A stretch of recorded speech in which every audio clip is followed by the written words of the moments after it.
Kaulah Tuhan yang berjanji, tak sekalipun kau ingkari. Kesetiaanmu sungguh terbukti di sepanjang hidupku. Untuk selamanya ku kan setia melayani, mengasihimu. Tiada Tuhan sepertimu, Kau Allahku yang setia. Shalom, salam ngopi di pagi hari. Pagi hari ini kita menikmati secangkir kopi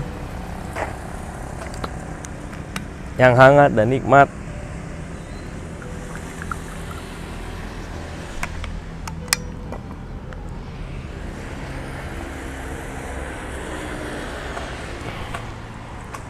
Dan saya baru saja berolahraga dan menikmati matahari pagi, menikmati cuaca yang indah, ciptaan Tuhan.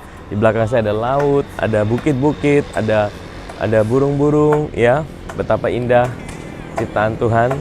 Puji Tuhan, kita bisa menikmati hari yang baru, ya. Hari ini saya mau share ya tentang Mazmur pasal 23. Ada satu ayat yang berkata bahwa sekalipun aku berjalan dalam lembah kekelaman, aku tidak takut bahaya. Karena gadamu dan tongkatmu itulah yang menghibur aku. Nah, Bapak Saudara yang terkasih dalam Tuhan, kalau kita perhatikan di Mazmur 23 ayat 1 dikatakan Tuhan adalah gembalaku, takkan kekurangan aku, yang membaringkan aku di padang yang berumput hijau. Ya. Dan ini bicara semua tentang apa yang Tuhan kerjakan buat kita. Ini bicara tentang penyediaan Tuhan. Tetapi kemudian dikatakan sekalipun aku berjalan dalam lembah kekelaman. Kalau perhatikan kata sekalipun aku yang berjalan, ini bicara tentang bahwa pemazmur yang berkata dia yang berjalan, dia memasuki lembah kekelaman. Lembah kekelaman itu apa, saudara? Lembah kekelaman itu suatu tempat yang tidak enak, suatu tempat yang tidak orang suka melewati dalamnya. Ya, berbeda dengan bicara dengan gunung-gunung, bicara dengan bukit-bukit. Ya, lembah itu suatu tempat yang ada di bawah. Itu bicara tentang suatu tempat yang tidak nyaman, yang mengalami masalah. Dan saudara, ini bicara tentang gini, saudara, bahwa dalam kehidupan ini seringkali ada banyak hal yang buruk yang kita alami dalam hidup ini. Itu bukan karena Tuhan yang merancangkan hal buruk itu dalam hidup kita. Ya, seringkali kita berkata, Tuhan kenapa aku mengalami hal buruk ini? Tuhan kenapa aku mengalami masalah ini? Saudara, seringkali masalah yang kita alami dalam hidup ini itu karena keputusan yang kita buat di masa lalu kita. Apa yang kita putuskan di masa lalu, apa yang kita lakukan di masa lalu, sehingga berdampak di dalam apa yang kita alami. Itulah konsekuensi daripada perbuatan kita, saudara. Tetapi saudara, seringkali kita berpikir kalau kita sudah gagal, kalau kita sudah salah, kalau kita sudah buat keputusan yang salah, seringkali kita merasa bahwa Tuhan itu tinggalkan saya, Tuhan itu tidak mau menyertai saya yang membuat kesalahan. Tuhan harus tunggu saya berubah dulu baru dia menyertai saya. Saudara, ini adalah suatu hal yang keliru, saudara. Tuhan tidak pernah seperti itu. Dia berkata bahwa sekalipun ya kita ada dalam lembah kekelaman, dia tidak pernah tinggalkan kita. Bahkan saya mau bilang bahwa hari ini Tuhan tidak bisa tinggalkan kita. Karena karya Kristus 2000 tahun yang lalu, hari ini kita boleh mengalami sebuah kelahiran baru. Dia Allah Immanuel, dia tinggal dalam hidup kita, dia menjadi satu dengan kita untuk selama-lamanya. Bahkan saat kita ada dalam lembah sekalipun, dia Tuhan yang tidak pernah tinggalkan kita. Saudara, ini suatu hal yang luar biasa. Ini memberikan kita sebuah jaminan apa? Oke, mungkin hari ini kau sedang mengalami sebuah kegagalan. Oke, mungkin hari ini kau sedang mengalami sebuah masalah akibat apa yang kau buat di masa lalumu. Tapi jaminan Tuhan buat hidup saudara hari ini bahwa dia ada bersama hidupmu. Bukan karena kau baik, bukan karena kau setia, bukan karena kau tidak pernah gagal, tapi karena apa yang dia kerjakan buat hidup kita. Jaminannya.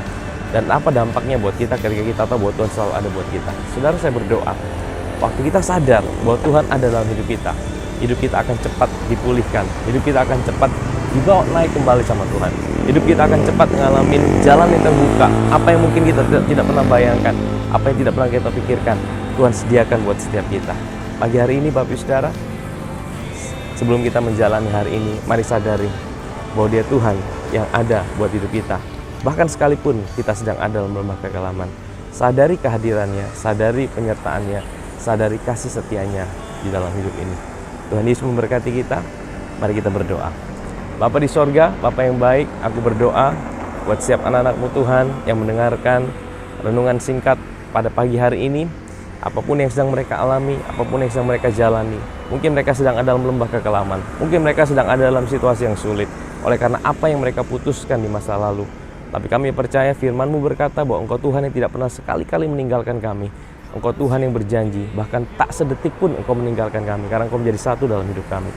Waktu kami menyadari kehadiran-Mu Tuhan, waktu anak-anak-Mu menyadari kehadiran-Mu pada pagi hari ini, hidup mereka dipulihkan, hidup mereka dibangkitkan, hidup mereka diubahkan oleh Tuhan. Mereka dijadikan baru, mereka diangkat oleh Tuhan. Ada jalan yang terbuka, ada pemulihan sedang terjadi. Terima kasih Tuhan Yesus buat anugerah-Mu buat kami. Di dalam nama Yesus kami bisa berdoa. Amin, amin. Selamat memasuki hari yang baru, berjalan bersama Tuhan. Ya, saya umumkan juga di hari ini, besok hari Jumat kita akan ada ngopi spesial bersama Pastor Paulo jam 11 pagi waktu Indonesia Tengah. Kita akan berbincang-bincang dengan Pastor Paulo dan kita akan korek lebih dalam mengenai pengalamannya bersama Tuhan. Ya, Pastor Paulo adalah dari Singapura, New Hope Ministry International, dan menjadi berkat buat banyak negara, saudara. Saudara, besok kita join bersama-sama. Salam ngopi di pagi hari. Tuhan Yesus memberkati kita.